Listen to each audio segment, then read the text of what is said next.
Hey, we are with Goose Mills, David Goose Mills from Men's Alliance, and I just wanted to ask him a couple of questions. We have gotten to know Men's Alliance over the last several months and really become impressed with their ministry. And I think the most recent time that I saw you, Goose, was at the Ignite conference in Lynchburg, Tennessee, and you guys had one of your exhibits there. Yeah, And that's by the right. way, the place was packed. Mhm. And there was a ton of men in the foyer, so much so that they couldn't even hardly move. And you Yeah. guys had your setup where you were doing the two things that I thought were just genius. One of them is you were providing coffee, which is a huge draw for men. And the second thing is that you had a chin up bar. And Yeah. from time to time, I would see your staff and you guys over there cheering because you were trying to encourage some of the guys to keep going. And so I thought that was a really a cool thing that you guys were doing. And your booth was just packed. There was men that were drawn to it. They were drawn not only to the coffee, but they were drawn to your mission, and they were drawn to just kind of that display of physicality and doing the chin ups. And they wanted to see how many they could do. If they could do the same number that they could do when they were in high Yeah. school or not. So I didn't walk over there, by the way. I went over and got coffee. I didn't do the chin ups. I'm glad you got the coffee. Yeah, that was a lot of fun, and this was our second year at Ignite, and our first year, last year, the pull-up bar thing just totally happened by accident. We had one out in our trailer for our Saturday morning workout, and one of the guys was like, "Hey, let's bring it in here and put it by our booth." And we're like, "Yeah, that might be somebody might do some, I don't know." And then it just turned into hey, you give it, just somebody just made this up. They were like, "Hey, we'll give you a free t-shirt if you can do 20." And then before we knew it, we had this huge line. And so it became our thing. And we weren't going to do it this year. And the Ignite conference people asked us to. They Oh were like, wow. "Make sure you bring that pull-up bar back." So yeah. And then, the coffee thing. So this is funny. So Men's Alliance, we actually have our own coffee. Oh wow. It's called Tribe Coffee, And it's good. and it's locally roasted beans here in where we are in Virginia. They're roasted in Chesapeake, Virginia. So we partner with this, roastery um, to get our own Men's Alliance Tribe Coffee beans. And again, at the Ignite Conference, which is a phenomenal event. Our only problem with it last year, like the only thing we would have changed about the Ignite Conference was we were like, they need more coffee. So we were We've like, often we're the said that at ministry our to event. fix that. That's Yeah. right. So we were just like, let's make and give away. I think we gave away 1,300 cups of coffee Wow. according to our guys who were in charge of it. So yeah, that was a lot of fun, and it was good to see you there again. And thanks for having me on your podcast. I appreciate it. Yeah, absolutely. And I the coffee is just kind of the supplemental thing that you guys do. The core thing that you guys do is this really awesome ministry for men. And if you could describe that for us a little bit so that the audience can understand what you guys do and how it impacts churches. Oh man, thank you. I would love to. Um, Men's Alliance is tribes of men across the nation that meet weekly, always outdoors in any weather. And it's always a 30-minute rugged outdoor workout. And we make it fun with doing things like flipping tractor tires and swinging 30-pound sledgehammers and, throwing sandbags around. And we make it fun and goofy. And then a 30-minute devotion around a fire.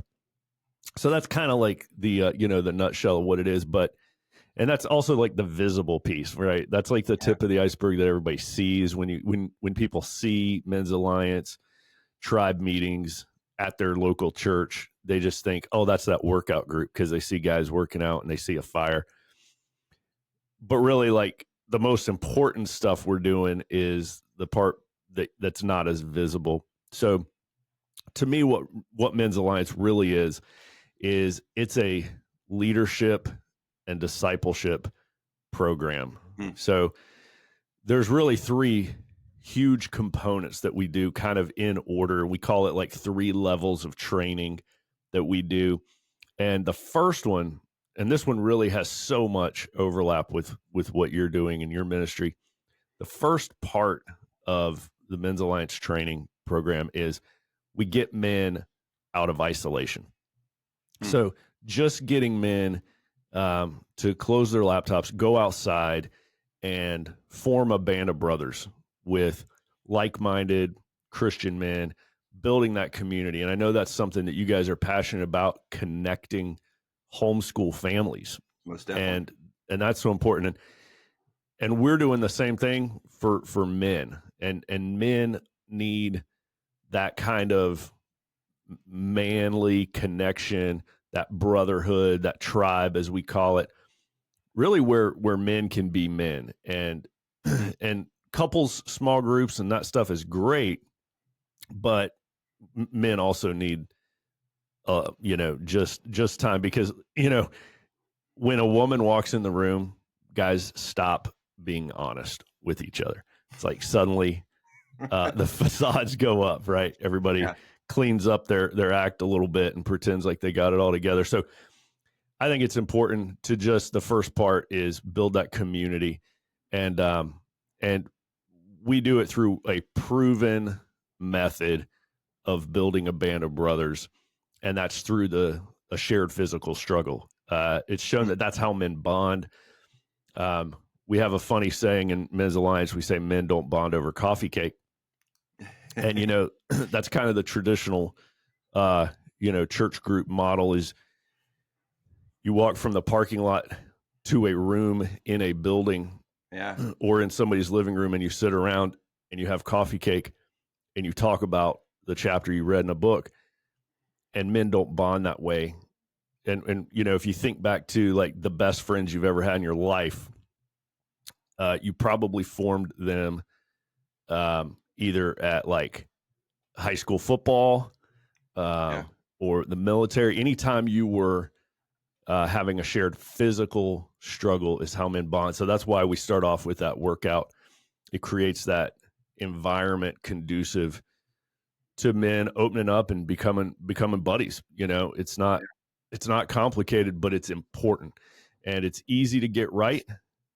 And it's more convenient to get it wrong. So, that's what we're doing. And then the second part of that is leadership. So once we get men into community, once we get them out of isolation into a tribe, the second thing is we want them leading. So we want to get a man to start leading at Men's Alliance. And that can be leading the workout, leading the devotion, or building the fire. And we want men to get out of their comfort zone and lead the thing that scares them the most. And so every week, every tribe all around the country, a different guy leads the workout each week, a different guy leads the devotion. So it's always a little different. 1 week may be, a guy who's leading it has a bad shoulder. So there's not a lot of push-ups in that workout, right? He's got a bad shoulder. He's going to lead the workout. It's going to be a bunch of flutter kicks and sit-ups and something goofy, stepping up and down on the benches. And so the next week might be totally different. Maybe the next week is, you partner up and you have like a heavy medicine ball or something. So it's always different every single week. Sure. Also the devotion. We want guys leading the devotion. And this is where the real win takes place. Is there's a lot of guys, most men in this country, they're never going to lead a Sunday school class. They're never going to preach to a congregation, but they can absolutely lead what we call a real world devotion at a Men's Alliance tribe. So we want to get men to leading. We've got guys that have never built fires before either. They've never built a fire. So we're going to get you building a fire, leading a workout, leading a devotion. And that's our second step. And then the third and final step is once we got the guy out of isolation and we've got him leading, then we want to really focus on the discipleship part. And that's where we have a class that I can go into later called Carry the Fire. And that's about an 8 to 10 week course that men go through, that really trains them in, it's practical apologetics. We train men how to just answer the tough questions that their kids are going to ask them at the kitchen table when they come home from college their freshman year. That kind of a thing, right?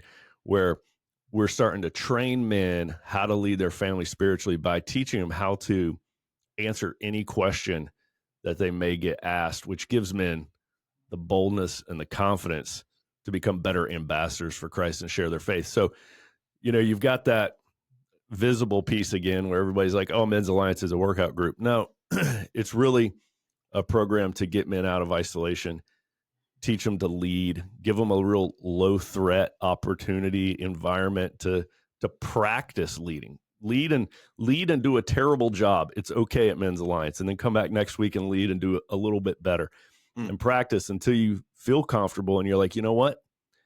I'm going to try to lead my family in a devotion. And that's what we're hoping for, right? that's And great. then we're going to pour into the training through Carry the Fire. And really, it's this progression of these 3 steps of training. So I know I went way beyond answering your question, but that's how, that's my long version of what Men's Alliance is. Well, and we have the same sort of thing, not the same sort of thing, but we actually see the need to be able to get men together and teach them diligently. And on Saturday morning, what we do is we do a men's breakfast, and our statements and around this kind of the vision for what we do is it ties into what your vision is. And the first thing is that there's something really special that happens when you get men together in a room together around the Word of God, and they start to bond and they start to talk, they start to actually share, and they start to build each other up.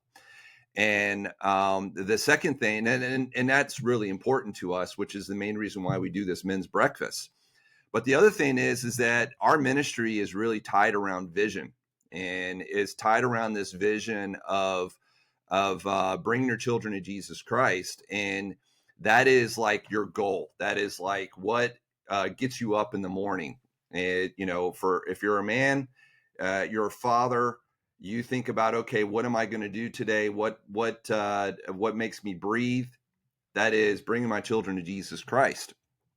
And what we have found is that we can talk to the women and we can encourage them, we can inspire them, we can get them pumped up about homeschooling, about bringing their children to Jesus Christ. And then they go home and they tell their husband. But if we can actually get the men directly involved and directly inspired in this vision of bringing their children to Jesus Christ, it's like game over. Yeah. It changes everything. And I get the question constantly from men about what can I do more in my home in terms of homeschooling. And when they ask that question, they're thinking about, can I teach science? Can I teach math? Can I teach, physical education? And my answer always revolves around this: man, you need to steer the ship. You need to make sure that the vision of your home stays on track. No. And you're saying a lot of that. You're like, man, if you want to change the structure in the direction of your church, go directly for the men in it. Yeah. And here's a resource, here's something that we do that we know works. And you're talking about physicality and how men bond around physicality, which I agree wholeheartedly with. I think there's really 3 things that really men bond over, and it's competition. It is food, not like coffee cake, but like Thanksgiving dinner kind of food, breakfast, bacon, and this element of physicality. And I think that is you guys are tapping into that in a big way. Yeah. So I love your ministry and what you guys are doing. And I think the other thing in conversations I've had with you that you brought up is churches really struggle with this element of, okay, how do we get our guys involved? How do we draw them into this church? Yeah. And you guys provide that. Yeah. You Yeah. know, we we are kind of like a fuel additive. Men's Alliance is a fuel additive that a church can pour into its gas tank, and we're going to help them accelerate by what we do is we have found that churches that have Men's Alliance tribes at them, their men get more involved in everything else that the church has going on. Hmm. So it's like Men's Alliance wakes men up that are sitting on the sideline in life, dozing off. We wake them up and we get them back in the game. Hmm. So a church that has a tribe at it, and right now I was just looking at the spreadsheet this morning. We're in about 67 churches, I think, depending on when the one launched over the weekend. We're sitting right at 89 tribes as of today. Wow. So we are working. That's 67 different pastors, different churches. We're in over 9 denominations, and we have found that the churches with tribes, they have more men stepping up to lead their parking team, hospitality team, teaching classes, leading small groups, going to their conferences, just every single thing you can think of that a church needs men to do. The pastors, the feedback we're constantly getting from pastors is, holy smokes. This was our first year that our whatever conference we do had more men at it than women. Yeah. And everybody at the staff meeting was like, it's because of Men's Alliance. So, at the beginning, some churches are kind of leery. Pastors are protecting their flock. And so they're leery of bringing in some, radical new program with tractor tires and fires called Men's Alliance. And we get that, right? Pastor's like, I don't know about this. But then once a guy at the church starts a tribe, the pastors realize, oh my goodness, this is incredible. This is a game changer. And so that's what we've seen. We love getting men off the sideline back into the game where they're going to make a big difference. And we call that deploying, right? If you think about in the military, you go through all your training and then you deploy. Yeah. It's like you don't just train, like Braveheart, we didn't get all dressed up for nothing, right? So we're not just training to lead and then that's it, sit around. No, we're training men to lead. We're discipling men, and then we ask them to deploy. And deployment can look like all sorts of different things. It can look like starting a neighborhood, campfire group where you're giving the gospel to the guys on your street over a campfire in your yard.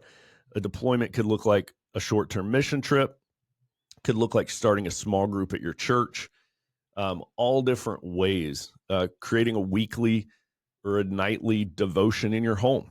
Yeah. That's a guy's deployment. So we want to do this training and then we want to send guys out. So that's one of the big pieces of return on investment, if you will, that a church gets. And we have several churches that have 4, 5, 6 tribes at their church. They have them just about every night of the week and Saturday mornings. So, wow. That's what we're trying to enable men to do. So I'll say this, it's very simple to start a Men's Alliance tribe in your area. If you're listening to this and you're curious about it, it's really not hard. It's a workout and a devotion around a fire. So, it's simple formula, simple ingredients, very powerful when correctly combined. So we want to make it easy for guys to start a tribe, and we want to take this burden off of the pastor's shoulders, right? We know, like you were saying, so many churches are like, how do we reach the men? How do we get them? Right? Mm-hmm. Statistics show that if you reach the man, if the man in the family comes to Christ, first, there's a 93% chance that his whole family will follow, right? Wow. Where it's like, it's like a 3% chance the whole family will follow if you reach the kid first. Yeah. But churches are all targeting the youth. Yeah, they're doing bus ministries, and there's Yeah, nothing wrong with that. I mean, praise the Lord for it, but seems like the return, the ROI on starting something specifically for the men is much greater.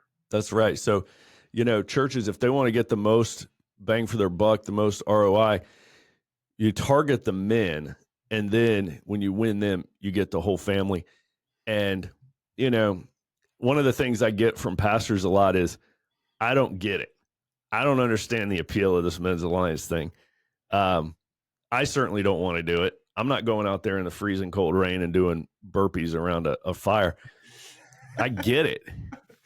But what we found is it's kind of like if you're the if you own a buffet restaurant, you're gonna put foods on your buffet that you personally don't like because you're a good enough business person to know other people like those. You got to put them out there. That's kind of what Men's Alliance is. Like it's not for everybody, but the people that it is for, man, there's nothing else for them. And this is a powerful thing. So the churches where the pastors are like, I don't get it, but I love it. I'm not going, but I'm glad we've got it. It's sure bringing men in. It's like, put this on your buffet. We've already invented the wheel at Men's Alliance, and we just want to give it away to churches. We don't charge churches anything for this ministry. In fact, we will help pour into them in order to be able to launch one. So not only do we not ask for money, we're actually going to send them, starter kits and get them going. We're trying to get this powerful men's ministry into as many churches as we can all across the country. That's our goal, and not charging for it. We're a nonprofit, so we just exist on donations. Yeah. And I feel like we can show a pastor, hey, here's something that's already tested and proven and ready for you to plug it in at your church. Very simple. Well, and one of the things that I've noticed about the activities that a lot of churches do for men is um, a lot of it is like basketball leagues and softball leagues. And I remember several years ago, I kind of swore those off. And the reason why is because the competitive spirit that kind of brings out, and not only me, because trust me, I've lost my testimony on the basketball court several times, but in softball, and you have people that are upset because they're not on the field, they're not playing, they lose games. There's nothing like that in the Yeah. ministry that you offer. I mean, when we were at the Ignite conference, there was a bunch of men that were standing around cheering for a guy that was doing chin ups. And it was like, when that guy did one more chin up, it was like every guy in the audience won. And Yeah, so that's right. they're all rooting for each other. And so this has a very different feel to it. Yeah. And it doesn't have this aspect of competitiveness that actually kind of draws away from these guys getting together. They're arguing with the refs. Yeah. There's all that kind of stuff. Yeah. There's none of that here. And there's just a lot of building each other up. And the other thing that I love about it also is that when you get a little bit older, you run out of opportunities that are easy for you to actually be active. Yeah. I mean, when I was younger, we would play football in football season. We play baseball in baseball season. We play basketball in basketball season, and we would run around and ride bikes everywhere we went. And then we learned how to drive, and riding bikes went away. And then as you get older, all the other activity kind of falls off. And so you start putting on the weight, you get in a little bit worse shape. You really start feeling that about the time you get to your 30s. And you guys are providing an outlet for that. Yeah. That activity that really draws these men together. It's a powerful thing. So Yeah. I love what you guys are doing. And uh, so just to kind of touch on this, what do wives and mothers think of Men's Alliance? Oh man, I'll tell you what. The wives are our best spokesperson. Wives of Men's Alliance see its benefit better than we do.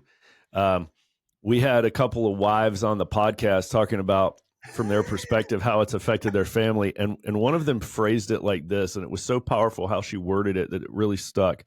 She said, when my husband skips a week of Men's Alliance, it's like he's off his meds. She said, she pushes him out the door, and we find this all over the place. My wife pushes me out the door, like, you're Yeah. going. You need to go tonight. A couple weeks ago, I had a big argument right before Men's Alliance with my teenage son, and we were getting into it, and it was like time to walk out the door, and now I'm in this big argument. And now I really don't want to go, and my wife was like, "You're going. Get out the door. Go to Men's Alliance." So we've had men who, a couple years ago, we had a guy who lost his son, and he was the lowest point he's been in his life, and his wife and other kids said, "Dad, you're going to Men's Alliance. Don't you dare stay home." And he was there, and he was sharing that around the fire. And so the wives, the kids, boy, they understand it because they see the difference in their dad, probably even more so than we do. Yeah. Well, I would imagine that going out, not only for, the exercise side of it, that kind of takes a lot of the energy, and I can't even fully describe it. I mean, I'm not a fitness person, so I don't fully get it, but there is definitely something that happens to you mentally when you have activity, and then you end up sliding into that, the biblical knowledge and just sharing with a community of men.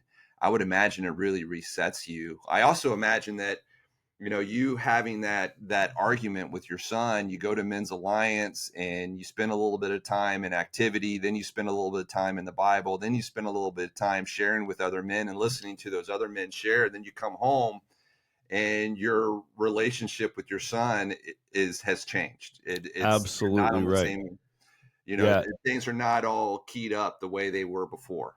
Yeah. We call it a real world devotion because we want whatever man has volunteered to lead the devotion that week to just talk about whatever he's got on his plate right now in life, whether it's stress, anxiety, depression, addiction, parenting, husband related issues, marriage, stress from work. Like, we just want to hear from you, whatever you've got going on in life right now, or maybe you read an amazing devotion, or you want to share something you've recently heard or learned. So it's all really relevant. We're never just going through a curriculum together. And it's been that real world aspect of it where we're creating a place around the fire where men can drop the facade, can quit pretending they've got it all together. Men in America are leading demographic for suicide, and the older a man gets, the more statistically likely he is to commit suicide. It's older men are the leading, and then middle-aged men next. So this is the group, middle-aged and older men in America, that have the most pressure on them. As they've got mortgages, they've got marriages, they've got kids, they've got careers, a lot of pressure to have it all together. Yeah. And then when you combine that pressure with having no one to talk with about it, there you get the isolation and the pressure, and that is just a recipe for implosion.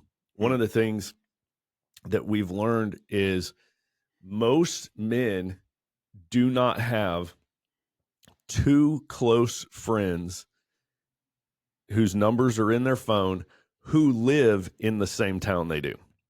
Yeah. So usually we have a rust friend or two, and these are the guys we grew up with. We went to high school with them, maybe college, but they don't live near us anymore. Everybody's moved. Everybody's got a family. We stay in touch with them. Our relationship with them is on a life support machine.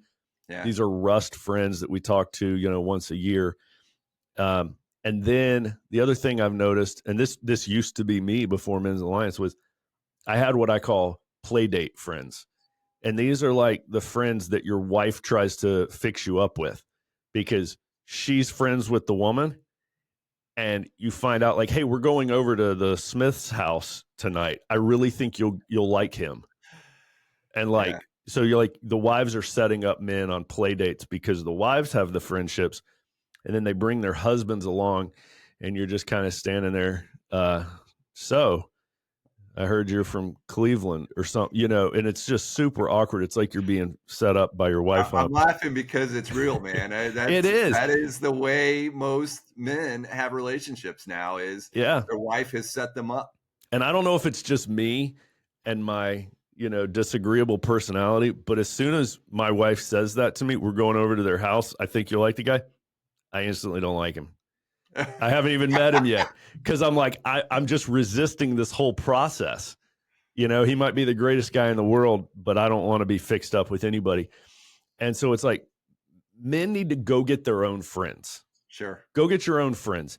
And we found that, man, this is the place to do it. Men's Alliance has changed so many lives because, it's like when you leave church on a Sunday morning and you're like standing in the lobby for a minute, you can tell Men's Alliance guys because they're the ones that want to just keep talking in the lobby in a group of like 7 or 8 guys. They're just talking away, and it's their wives that are trying to pull them out the door. It's their wives that are waiting in the car. It's completely reversed from most church scenarios where the women are talking and the husbands are like looking at their watch and waiting in the car, because men have so many friends now at church that this becomes like their powerful social group. Because let's face it, you're not going to make a bond. You're not going to create a band of brothers only on Sunday morning at church, just passing each other in the foyer, Very saying, true. "Hey man, how's it going? Oh, good. How are you? Yep, have a good week."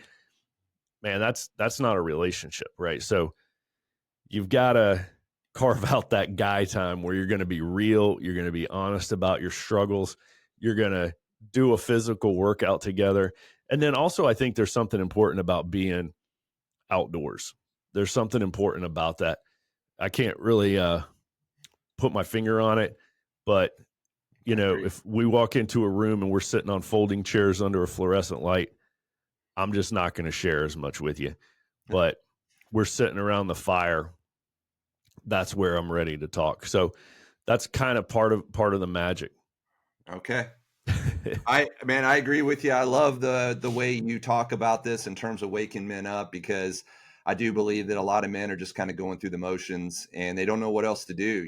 They love their wives, they love their children, but they're just kind of, how did I end up here? And they are just going through the motions. And I love the way you describe it as waking them up, Yeah. because you get them off get them away from their phones, get them away from the television. They start getting active and they start developing friendships that actually build them up and aren't a source of insecurity, or why am I, what do I have in common? You're searching for something in common with this person. It's a you're developing genuine relationships, and I love that you talk about waking them up, because I think that is definitely something that's needed. You um know, we just had um, a carry the fire class a couple weekends ago, and at the end of it, a guy stood up, and there were 36 men who went through this training together, and this guy stood up and he said, he kind of gave his resume. He was like, I was in law enforcement, SWAT teams, I was in the military.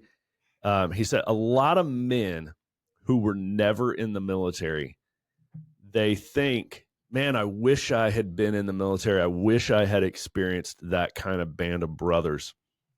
Well, I'm here to let you guys know that this band of brothers right here in Men's Alliance is actually way better, way stronger than any group I was ever with in the military. mm, And hearing him say that was very powerful. And also, it made me realize I completely agreed. I did 20 years in the Air Force. I never had a band of brothers like I've got in Men's Alliance. So yeah. I think that's a key piece. Most Men's Alliance guys, most tribesmen, were not in the military. Um, and that surprises some people. They think we're going to be like real heavy on the Well, veterans and paramilitary. No, really, yeah, like our average guy is like an insurance salesman, dentists and lawyers, and and but our military guys that are in it, we all agree. We're like, this is actually a better band of brothers than anything I had when I was in the Well, military. I think that brings up a good point. I mean, what is the physical shape that somebody needs to be in order to do this? Man, we've got guys with one leg. We've got guys uh, Cool. that have been paralyzed from car wrecks. So we've got guys in their 70s. Absolutely anything is the answer. So, um, if you can't do a certain workout, if you got a bad back, knee, shoulder, whatever, everything we do is modifiable. It's just you against you. It's just, hey, come do what you can do. Push yourself a little bit outside your comfort zone, and let's just have fun doing this together. So, nobody gets to make an excuse because, if a guy makes an excuse, we'll send him a picture of our guy with one leg, you know, or our 78-year-old, and we've got guys that, if whoever's leading the workouts, like, okay, we're going to run a lap around the church. We got some guys that are like, I'm walking. And that's fine. That's exactly what we want. We create an environment that's, it's honoring, right? We honor each other. Um, and we encourage each other. So it's not this negative criticism, um, put downs. It's hey man, you're doing a great job. It's awesome that you're here. See if you can get in one more rep. That kind of environment is very uplifting and encouraging, and also it's a lot of fun. That's good. And just to kind of throw this in, you guys are a homeschool family, and I'm, Yeah, I'm sure that you have brought Men's Alliance into the midst of homeschooling in some way. yeah, we're really big on homeschooling. A lot of our Men's Alliance families are. Um, there was a point where we were homeschooling three of ours at the same time. I've got four kids. We've had them through public school, we've had them through homeschool, and we've had them through private Christian school. So we've kind of covered the whole gamut there on different schoolings. And you know, I think your message about dads getting involved in homeschool, and the best way to do that is to be the one who sets the course for the family, be the one who steers the vision. That's the most important thing you can do. And then, for our family, it's been enlightening in that me and my wife, neither of us are teachers. We don't have the personality, the temperament, nor the desire to teach. And we thought that was kind of a threshold that would keep us out of homeschooling until we realized that, hey, there's great online programs, curriculums, co-ops, and there's all these things that, like, you don't have to do it on your own. You don't have to be able to teach chemistry, or algebra to be a homeschool family. So learning all that got us over that kind of obstacle and cleared the path for us to become a homeschooling family. And now with that was years ago. Now with what we've all seen going on in public schools in our culture, like, holy smokes, we're glad we got out of that game. And now I'm a huge advocate of it, and I believe that you know the needs of kids are all different. So with that in mind, and some kids have a special need that is best suited at a public school. I get that, but I would say for the most part, the average Christian family really needs to not have their kids in public school as much as possible. Yeah. We need to do everything we can within our power, within the confines of our jobs and careers, to get our kids out of that place, because it is an absolute cesspool that is specifically designed to reprogram our children, and we shouldn't Yeah. give them that opportunity. Yeah, I mean, kids need their parents, and that is you're the one that was put on this earth to bring your children to Jesus Christ. You're the one that's meant to show them discernment, to understand what it's like to live as a follower of Jesus Christ. A school teacher's not going to do that. A Sunday school teacher's not going to do that. A pastor's not going to do that. and we need to be maximizing our time with our kids. Absolutely. And something like Men's Alliance is a great thing to do with your teenage sons, is, Absolutely. and to share that with them. So just real quickly, David, what I think you mentioned when we were offline that you guys have the best luck when it is a man who's a member of a church that takes the opportunity to start a Men's Alliance troop or tribe, to the pastor. Yeah. And can you kind of go through that a little bit for us, so Yeah. these guys that are listening, these wives that are listening, can actually make the connection to be able to start a tribe? Man, absolutely. So, um, tribes work best when it's just an average dude at a church that wants to start one. We're very grassroots. We're very bottom up type of a thing. When a pastor calls and he's like, "Hey, I want to start one of these at my church," I'm like, "Oh boy." It doesn't go as well from the Mm, top down. So if you're listening to this, um, and you're a dude that's thinking about, hey, this sounds like something that I would love to be in, or you're a wife listening to this and you're like, man, this sounds like something my husband would love to be in. I would highly encourage you, go to our website, men'salliancetribe.com. okay. Men'salliancetribe.com. We are here. We have a tribe launch team just waiting to help you start a tribe in Mm, your area. Most of our tribes are partnered with their local church, but we have a lot that are not. So you don't have to be. Men's Alliance is really a community group that mm, partners with local churches. And we love the local church. And like I said, we want to be that fuel additive for it. But at the same time, you can start them anywhere. We have them at American Legion posts. We have them on private property. We have one in a county jail. So wow. it can be anywhere. It's very simple and easy to start. We encourage a guy who's wanting to start one to find one or two buddies who buy into it with him. It's easier to not go it alone. Okay. You can go it alone for the first couple of weeks, but you're going to get tired of building a fire, leading a workout, leading a devotion every week. So right off the bat, we want to get like 2 or 3 guys into it, rotating the leadership, so it's not all on one guy. And then, when you start that tribe on the first night or the first morning or whenever you want to meet, you need to be saying right off the bat, hey guys, if you enjoyed this, who wants to help me lead it next week? So this is not the kind of thing you come to. This is not my group that you come to every week. This is our group, and you're going to help me lead it. So Okay. we want guys to create tribes that have the fingerprints of all the men on it, helping build it together. So it's not something you build, you make it a finished final product, and then you invite men to. It's something you Great. start and you invite men to help you build it, and you build it together. So that kind of model makes it pretty simple to start. So again, check out men'salliancetribe.com.